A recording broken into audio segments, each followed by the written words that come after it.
Bienvenue traileuses, trailers, runneuses, runners dans ce nouvel épisode du 5 km à l'Ultra Trail.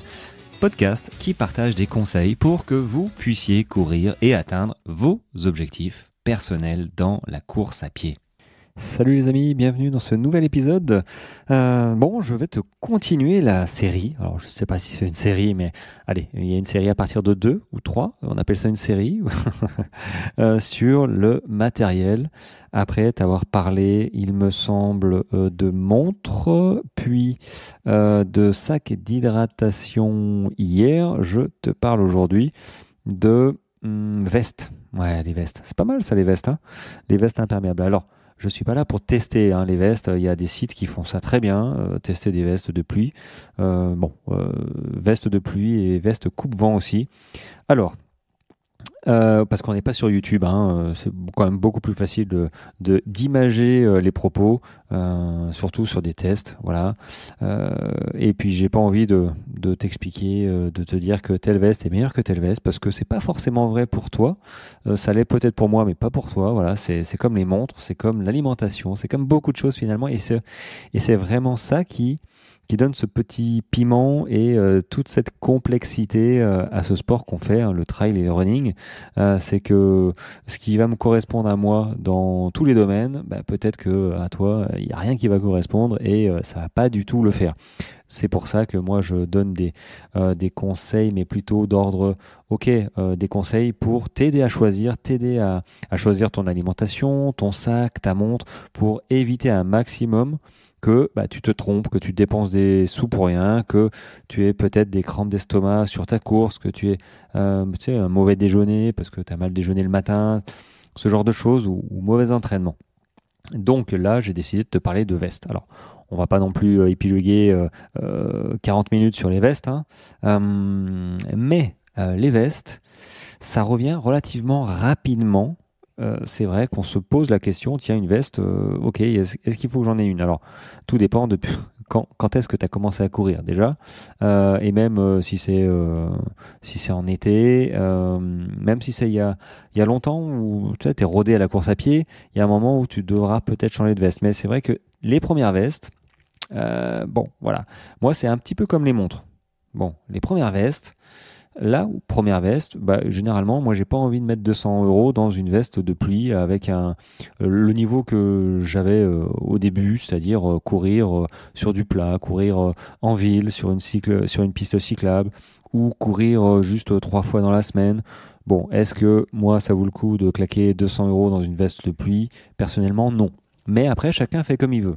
Donc, j'ai commencé par une veste de pluie relativement cool. Je crois que c'était Decathlon, voilà, qui a fait parfaitement l'affaire, de nombreuses années. Mais quand même, j'aimerais revenir du coup sur quels critères pour choisir ta veste, ta future veste de pluie. Voilà, il y a quand même des critères à respecter. Là, je parle de prix de 200 €. Bon, elles sont pas toutes à 200 €, elles sont pas toutes à 20 € non plus.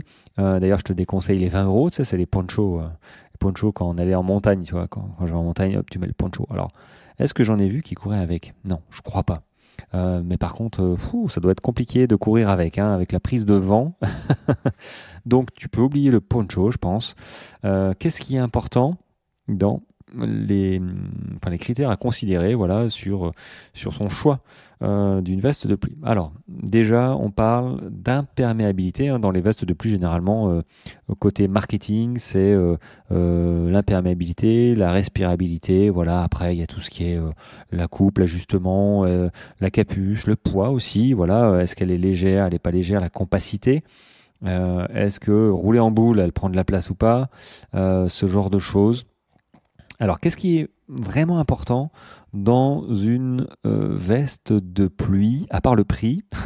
À part le prix, écoute, moi je te dirais qu'il faut regarder l'imperméabilité. L'imperméabilité, c'est-à-dire, il y a un indice qui existe, un indice d'imperméabilité. C'est mesuré en millimètres et en fait, il indique la quantité de pluie que le matériau pourra supporter avant de laisser passer l'eau. Et cet indice d'imperméabilité se mesure, le nom c'est des Schmerber. Alors, c'est un nom un petit peu barbare. Schmerber, tu verras 10 000, 5 000, 20 000 Schmerber ou 30 000, je pense que ça se dit comme ça, ou Schmeber, je ne sais pas. Donc 5 000 Schmerber, c'est 5 000 millimètres voilà, d'eau. Alors, euh, une veste de pluie, on va dire, relativement étanche. Je pense que celle de Decathlon est à 10 000. Ben voilà, c'est ce qu'on considère comme une protection satisfaisante, pardon, dans la plupart des cas. Maintenant, si tu as juste des petites pluies, 5 000, bah, ça suffit. Maintenant, si tu as une protection à 20 000, Schmerber, bah, c'est une protection qui est encore plus étanche et je pense que c'est un petit peu plus destiné. Moi, c'est celle que j'ai actuellement, que j'ai investi, une Red Light, hein, 20 000 d'imperméabilité. Bah, voilà, c'est fait pour des courses où je vais rester pendant des jours dehors en fait. Et il me faut une veste qui supporte la pluie pendant des jours et des jours sans passer par la case forcément séchage. Voilà, donc il me faut vraiment, je pense, 10 000 minimum, hein, 20 000, voilà, c'est un petit peu mieux pour moi. Maintenant, il y a aussi des 30 000, hein, mais là, c'est vraiment sur des conditions vraiment extrêmes que peu de monde, à mon avis, a besoin. Néanmoins, ça existe, mais c'est comme tout, hein, plus c'est étanche et plus c'est cher. Donc, il faut trouver le juste milieu. La une veste digne de ce nom pour du trail et du running, c'est 10 000, voilà, 10 000 millimètres. Maintenant, si tu as une 20 000, bah, c'est encore mieux, voilà. Mais du coup, tu tapes dans des vestes qui commencent à, ouais, à faire 150, 200 euros, voilà. Donc après, chacun vraiment met le curseur suivant ses besoins. Est-ce que tu débutes la course à pied ou tu cours 3 fois dans la semaine? Dans une région qui n'est pas hyper pluvieuse, bon, t'as pas forcément besoin de 20 000. Maintenant, tu cours, je sais pas moi, en Belgique, allez, ou dans le nord de la France, et qu'il pleut tout le temps et que bah voilà, t'es un forcené, tu cours 5 fois dans la semaine, tu cours longtemps, tu vois. Bon, bah, peut-être que là, c'est vrai que c'est pratique d'avoir une protection quand même un petit peu plus sereine que juste les 10 000. Voilà, mais 10 000, ça fait le taf quand même, hein. Faut pas. Voilà, tes premières vestes, moi 10 000, c'était top, elles ont fait le taf sous même des grosses pluies pendant les courses. Mais maintenant, c'est vrai que en faisant des courses comme ça d'endurance de plusieurs jours, des ultras, bah, c'est vrai que c'est un petit peu mieux de taper sur du 20 000. Voilà, c'est plus sécurisant. Alors, il y a cette notion d'imperméabilité, mais il y a aussi la notion de respirabilité. Et là, j'ai envie de dire, c'est tout à fait relatif cette histoire. La respirabilité, c'est pour éviter de transpirer à grosses gouttes, pardon, bah, quand on court. Tu sais, les kawaii que tu avais à l'école, peut-être, qu'on t'a mis les trucs à 5 euros, là. Alors, c'était pas en euros à l'époque. Bah, en même temps, ça dépend quel âge tu as. C'est vrai. Là, je viens de prendre un coup. Merde. Donc, les premiers kawaii peu chers, bah, en fait, oui, ça te protège peut-être de la pluie, mais en dessous, en fait, la chaleur de ton corps fait que ça génère de la transpiration et tu deviens, au bout d'un moment, aussi mouillé à l'intérieur qu'à l'extérieur. Et c'est là où la notion de respirabilité ben, rentre en jeu. Voilà. Alors, il y a des respirabilités des tissus, hein. Donc, c'est compliqué d'être étanche d'un côté et respirable de l'autre, donc de laisser passer un petit peu bah, la chaleur et la transpiration. Je ne sais pas trop comment ils font, mais ils ont un coefficient de résistance. Ils appellent ça évaporative, pardon, thermique. Le RET, résistance évaporative thermique. Et le RET, bon bah voilà, ça va de quoi? De 0 à 6 et après supérieur à 20. Donc, je te fais rapidement. Inférieur à 6, c'est un vêtement qui est extrêmement respirant. Donc ça, tu le trouves hein, dans les caractéristiques hein, des vestes, hein. Extrêmement respirant. De 6 à 12, il est très respirant, donc c'est idéal pour les efforts modérés, on va dire. Et de 12 à 20, vêtements passablement respirants. Bon, pas trop, quoi. Et supérieur à 20, il est pas du tout respirant et presque inconfortable, tu vois. Lors d'une activité physique, hein, j'entends. Hein. Si tu vas juste te balader en ville ou en campagne sans courir, ou du moins sans transpirer, bon, voilà, il y a pas de problème, hein. Mais dès qu'on fait un sport et que ça génère de la chaleur, ouais, il te faut effectivement un indice de respirabilité. Et donc, tu as le RET, qui est le coefficient de résistance évaporative thermique. Et il y a aussi certaines vestes outdoor hein, qui expriment aussi ce coefficient en MVTR. Peut-être que tu l'as déjà vu. C'est le... Excuse-moi. Oh, je vais m'étouffer en direct. C'est le taux de transmission de la vapeur d'eau, MVTR 30 000, 20 000, 10 000, 5 000. Bon, c'est un petit peu le pendant de l'imperméabilité avec les 5, 10 000 et les Schmerber. Bah là, du coup, MVTR 5 000, le vêtement est peu respirant. MVTR 10 000, le vêtement est moyennement respirant. 20 000 est très respirant. Donc le MVTR 20 000, ça correspond au RET, voilà, le résistance évaporative thermique, entre 6 et 12. Bon là, je te sors des chiffres, mais bon voilà, c'est juste pour te donner une idée. Et le MVTR 30 000, c'est un vêtement qui est extrêmement respirant, un petit peu comme le 30 000 de Schmerber pour l'imperméabilité. Donc, la respirabilité, c'est quelque chose qui est quand même important, quand même. Hein. Je ne sais pas trop comment ils font avec les tissus, comment ça se passe. Et c'est vrai que j'ai du mal à vraiment te dire que ça fonctionne ou pas. Alors, je sais qu'un kawaii, oui, on voit direct qu'on transpire comme des gorées, c'est infernal, ça colle. Maintenant, les autres vestes, c'est vrai que j'ai du mal à me prononcer parce que généralement, quand je cours avec une veste de pluie, c'est que je suis en manche longue. Je cours rarement avec des manches courtes avec une veste de pluie. Quand je transpire. Maintenant, je cours en endurance fondamentale, cool. Il fait froid, j'ai une veste de pluie pour me couvrir aussi, pour retenir la chaleur. Je transpire pas plus que ça et ça me garde au chaud. C'est parfait.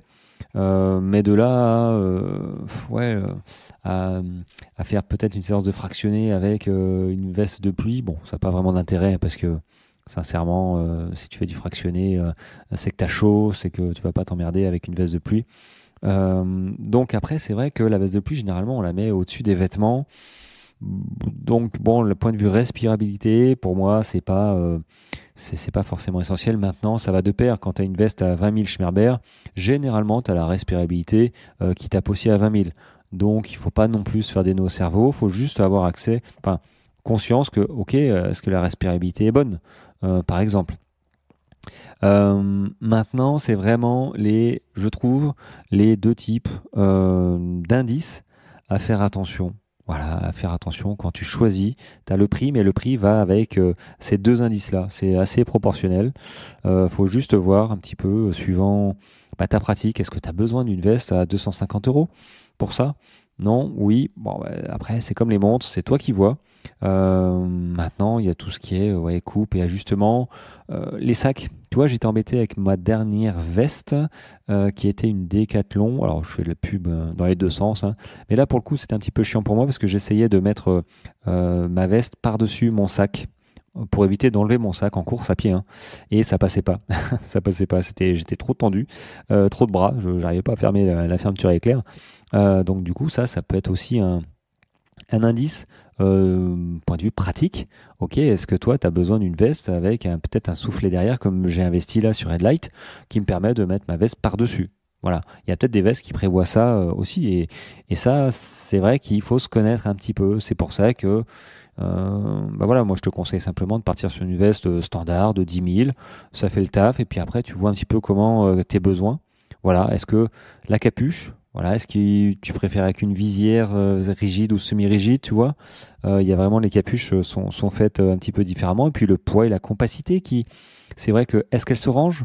Voilà, alors on dit que c'est bien, mais en fait, dès que tu es en course, sincèrement, tu la sors, tu la portes. Une fois que tu as fini, tu la prends et tu la glisses dans la poche derrière ton sac. Finalement, tu la ranges jamais, enfin quasiment, hein, tu la ranges jamais en boule comme avant. Donc bon, à voir. Mais c'est vrai que la légèreté peut avoir effectivement légèreté, compacité sur des épreuves d'ultra où tu as besoin de mettre pas mal de choses. Ça peut avoir son intérêt. Il y a quoi d'autre aussi comme des tailles qu'on peut avoir sur une veste de pluie. Bon, moi j'ai l'accès. Ils ont mis un petit hublot en plastique au niveau de la montre, au niveau du poignet. Bon, c'est cool, mais tu vois la respirabilité. Quand je vais commencer à transpirer, je pense que je n'y verrai plus rien dans mon hublot en plastique. Mais bon, pourquoi pas? Les poches aussi, où est-ce qu'elles se trouvent les poches? Est-ce qu'il y a des poches sur le dessus, sur les côtés? Où est-ce que tu mets ton téléphone portable? Ce genre de choses. Moi, je sais que j'ai les pipettes, par exemple, les pipettes Red Light avec ma veste Red Light. Donc, du coup, je suis Red Light pour le coup. Eh ben, j'ai les pipettes qui sortent. De chaque côté, ils ont prévu une ouverture. Donc ça, je trouve ça plutôt génial. Mais bon, est-ce que ça m'a manqué avant? Sincèrement, non. Ça m'a pas manqué avant. Ouvrir, dézipper sa veste et aller téter sa gourde. Bon, c'est pas. Est-ce que ça justifie un, un supplément en euros pour avoir cette praticité? Bon, bah moi j'ai trouvé ça cool parce qu'en plus j'avais le soufflet derrière, donc ça m'a fait une pierre de coups. Et je me dis que ça me fera peut-être forcer à boire. Parce que quand il pleut, généralement, on oublie de boire parce qu'on n'a pas envie de boire. Et c'est vrai que voir ces pipettes dépasser, peut-être que j'aurais plus envie, j'y penserais plus en fait de boire en courant. Donc ça peut être aussi une chose à prendre en compte. Voilà. Bon, il n'y a pas 36 000 choses à regarder, hein. L'imperméabilité, la respirabilité, peut-être les équipements. Et puis bon, je te passe la taille, hein. Évidemment, choisis une bonne taille. Le but du jeu, c'est d'être au sec et aussi que moi, ça me serve de coupe-vent, pardon, j'y arrivais. Quand il y a beaucoup de vent, j'ai pas une veste coupe-vent, hein. J'ai pas une veste de pluie et coupe-vent.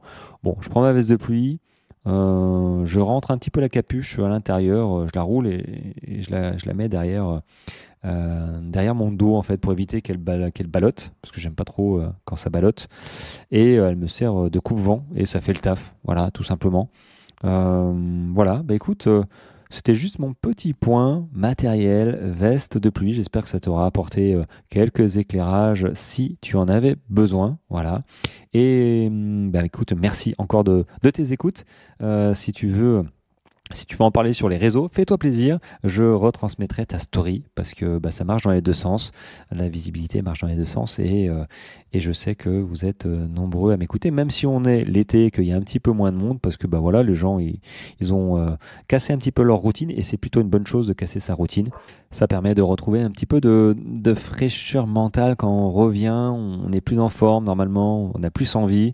Et du coup, on retrouve les petites habitudes d'écouter les podcasts toujours au même moment parce que voilà, la vie est réglée comme comme du papier ou presque.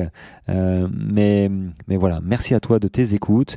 Et si tu as des questions, évidemment, n'hésite pas. Tu peux taper sur le blog et me contacter ou me contacter comme tu veux sur les réseaux sociaux. Il n'y a pas de problème, je réponds très souvent dès que je peux en fait. Si je te réponds pas, c'est que c'est un oubli. Et puis moi, je te dis à demain pour un nouvel épisode. Pas forcément sur le matos, parce que j'ai fait pas mal de trucs. Peut-être les chaussures, mais j'ai déjà fait des podcasts sur les chaussures. Mais on va parler d'autres choses, voilà, promis. Allez, sur ce, je te souhaite une très bonne journée, peut-être en vacances, peut-être pas, mais toujours est-il en méga forme. Je te dis à demain. Ciao, ciao.